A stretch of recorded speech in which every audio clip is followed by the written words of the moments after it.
On today's episode of DAPA.DANIEL. So this one that we're talking about today is the estates at Stacy Crossing. Tax rate is around 1.7%. And here's the plat map as well for this neighborhood. So red is gonna be sold. So you got your almost $900,000 home, almost $1 million home sitting right across the street from an apartment complex. That's a pretty sad park, but we'll go with it. At least it has 2 slides on it. At least down to Dallas is gonna be 40 minutes. So that makes sense. Well, y'all, it's your boy's birthday. Finally turning 26. So I guess my brain's fully developed now, or something like that, right? I don't know, we'll see. All right, we're doing, wait a second. Before we get into the video today, can we talk about rates for a second? Because I think there's a whole bunch of stuff going on. There's different things, and depending on what type of buyer you are, I think you kind of fall into a different category. I don't know when the best time to buy is. I don't know when the worst time to buy is. All I know is that I think back in December, the sentiment towards the market and people and things was more of, hey, we're gonna have like 6 rate cuts, which even back then I was thinking, maybe 3. And I've talked about this, I believe on my live stream, I was talking about like 3 rate cuts over the year. Well, CPI numbers came back last week. I think the economy and stuff is too strong right now, and that's what the Fed's seeing. And I have no idea what's to happen, but what I see right now is that I think rates are gonna go back up. I think they're gonna stay over 7% for a good bit of time. And this is all data driven, so things could come out next week and, you know, crap could hit the fan, and then all of a sudden the Fed's kind of pivoting on some stuff. But there could actually be a situation where the Fed actually does an increase here within like the next 2 months. I don't know how likely that is, but I really think the market and maybe things are getting too far ahead of itself. If that's the case, I really don't think until 2025 the buyer market is really going to start favoring more towards people that can't really afford the over 6% interest rates right now. We could see by the end of the year sitting at like 5.5 to 5.75 interest rates. I think that's actually probably more likely going into 2025.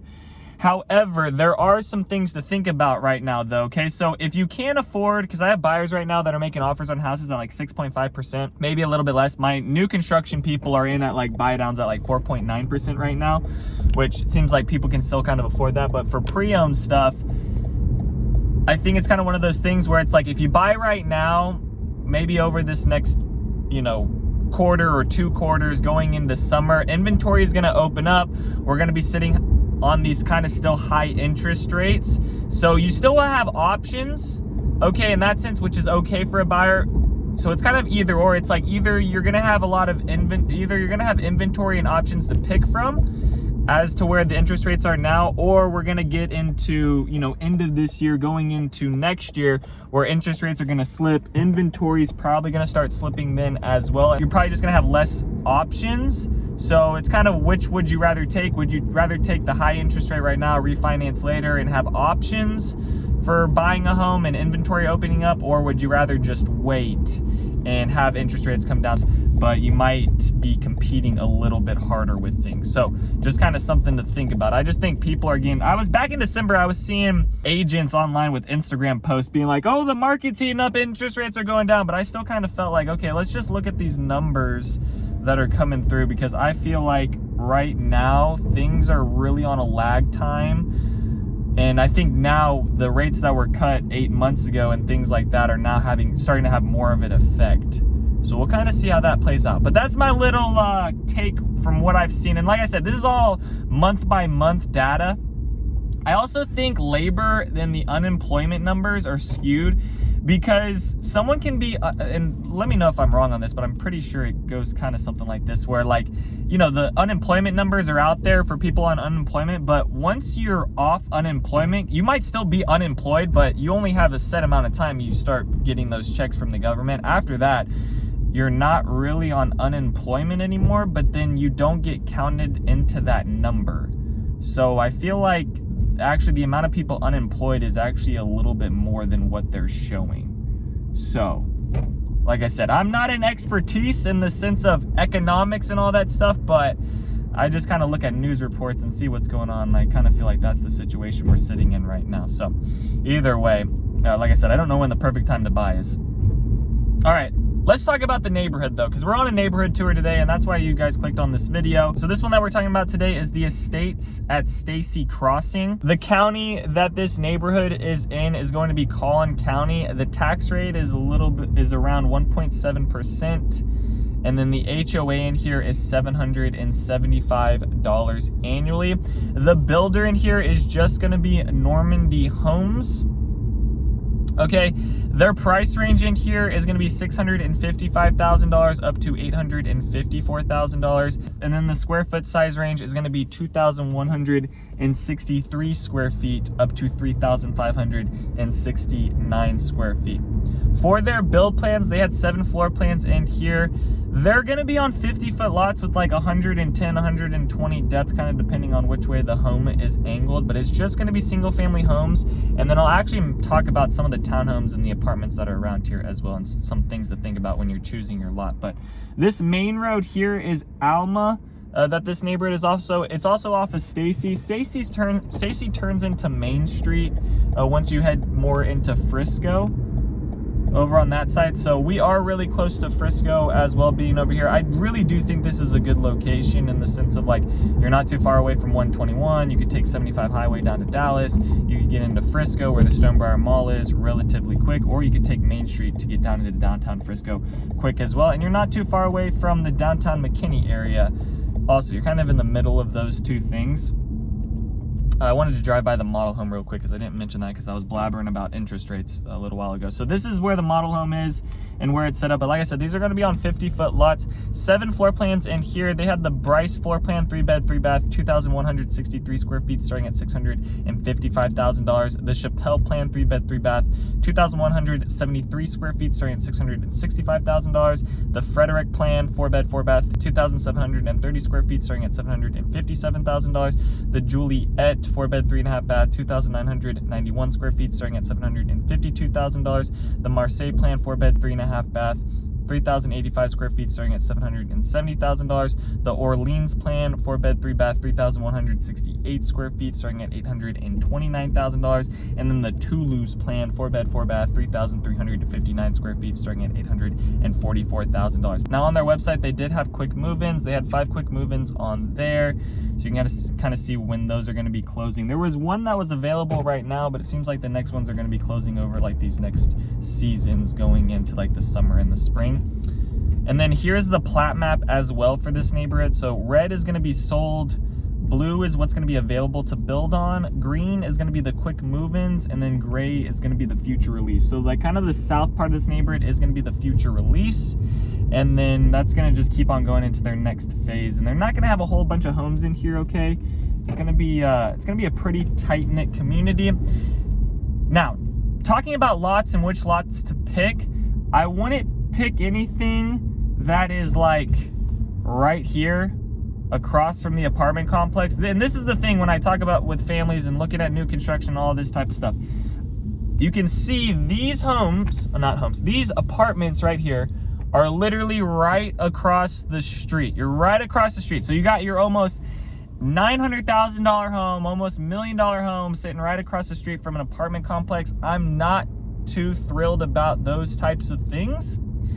Okay, because yes, this apartment complex is brand new, great, it's got all the cool amenities, but in 10 years from now, what's this apartment complex going to look like? Is this going to be the same property management group? What are the shenanigans? All types of shenanigans be going on at apartment complexes. So I'd rather not be around that. I'd rather pick something that's a little bit more hidden into this neighborhood. And you have options. So like the south part of this neighborhood, I like a lot more than the north side of this neighborhood, just because those lots were across the street from that apartment complex. These homes on here, I don't think are too bad. However, there is a power line structure, and this power line structure is not as intimidating as some of the other power line structures I've seen, but I have a very strong feeling towards these power lines, and that they're probably going to turn into something that's more of a steel power line pole and a little bit bigger and more grand than like the wooden pole right now.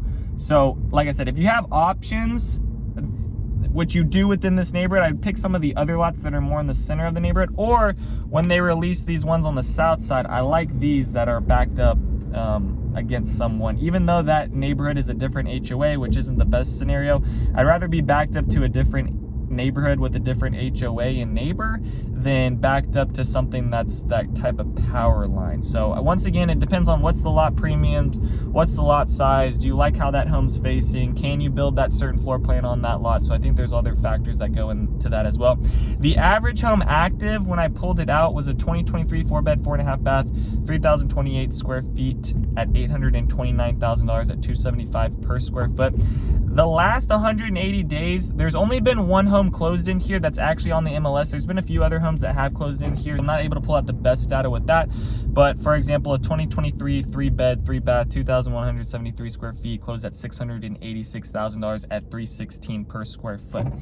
So you have stuff that's going to close in here at like the 316s on the low end, maybe the 300s, and then you're going to have some of these bigger homes sitting at like the 270s within there, maybe a little bit less, kind of depending on the square footage. There's going to be no alleyways in this neighborhood as well, so they're really just packing them in tight like sardines within here. But I do like how it's 50-foot lots. There's another neighborhood that is down the street that goes into Frisco ISD. That's the Village on Main Street.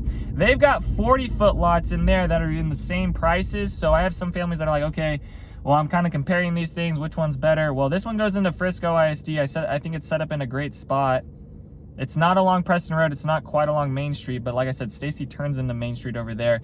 I think there's more value in these homes being on 50-foot lots over on this side of things going to Frisco ISD than the Village on Main Street where they're doing 40-foot lots that are just as expensive as these ones. So if you're kind of comparing those two, I think these hold a little bit better value. I also think that there's the same amount of amenities within both. So you both get a park, you get a pavilion, you're just going to kind of get sidewalks in front of the homes and those types of things.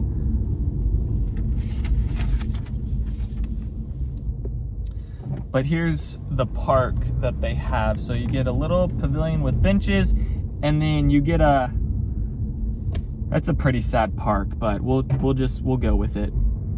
At least it has 2 slides on it. At least. I don't know, guys. I'm trying to look at the positives here. Okay. Some of these lots do have retaining walls. I don't think these retaining walls that are in like the backyards are too big of a deal. They don't really have any that are in the front yards, which I'm okay with. Now, I will also mention this. There are some townhomes as well within this part of the neighborhood too. So this kind of goes back into my thing about like where you're kind of choosing your lot. Now, these lots here, right across the street from the apartment complex, not a big fan of that. Nothing is really right across the street from the townhomes, which is okay. I mean, you have some of these homes here that are across from the townhomes. I don't think that's too big of a deal. There are going to be a few more renters within this side of the community over here. Now, this is the Greens at Stacy Crossing. These homes in here were built by CB Jenny, Normandy Homes. They're all owned by Green Brick Partners, so it's kind of all the same developer that's within here. On the low end, and just talking about this neighborhood real quick, on the low end here, a 2016 2-bed 2.5 bath 1,541 square feet closed at $365,000 at $236 per square foot. And then on the high end, there's a 2015 3-bed 2.5 bath 2,293 square feet closed at $454,000 at $198 per square foot. So I just want to quickly mention, you know, the apartment complex, the townhomes. That way you kind of know what you're buying into over here. Now, this townhome market isn't necessarily going to affect, you know, the market of, isn't really necessarily going to affect the market of these homes and the values within here. But this kind of goes back to, I would rather pick a lot that's just more in the middle of the neighborhood or more in the southern part of the neighborhood on that stuff. But you do get this open field, you do get some of that stuff. You're not going to get a pool, a bigger amenity center, a workout room. If you're looking for any of that stuff, well, this probably isn't the neighborhood for you. The school district in here is going to be Frisco ISD. That's going to be Elliott Elementary School, Wortham Intermediate School, Scoggins Middle School, and then Emerson High School. In front of all these homes, there's not going to be any mailboxes. The mailboxes are going to be kind of at the end of the street in a black box. And then the commute out here down to Dallas is going to be 40 minutes. The DFW airport is going to be 30 minutes. Fort Worth is going to be 50 minutes. The high school is going to be 4 minutes away. The hospital is going to be 11 minutes away. And then the grocery store is going to be 10 minutes away. Here are some other lots that I'm passing by right now. So these lots here, I don't mind the brick being behind. Just know there is a street, Alma, right behind there. I don't think it's going to be too noisy, too crazy. It's not like a major road, not like Main Street. But you might notice some traffic at certain parts of the day, but cars aren't really going that fast behind there.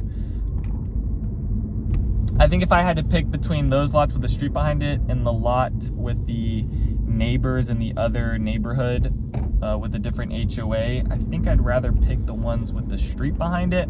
It's just a funky thing. And just think about this, when you're going and picking your lot, if you do pick something that is up against another neighborhood, that's a different HOA. So it can get kind of funny if something happens on both of y'all's property lines. If the retaining wall starts getting messed up, if the fence starts getting messed up, it's just a little bit, you know, you might run into a little bit more hiccups. I don't think it's a huge problem, but just, you know, like I said, if you got options, pick something that's just set up in a better area where you're not gonna have to really worry about too many things, right?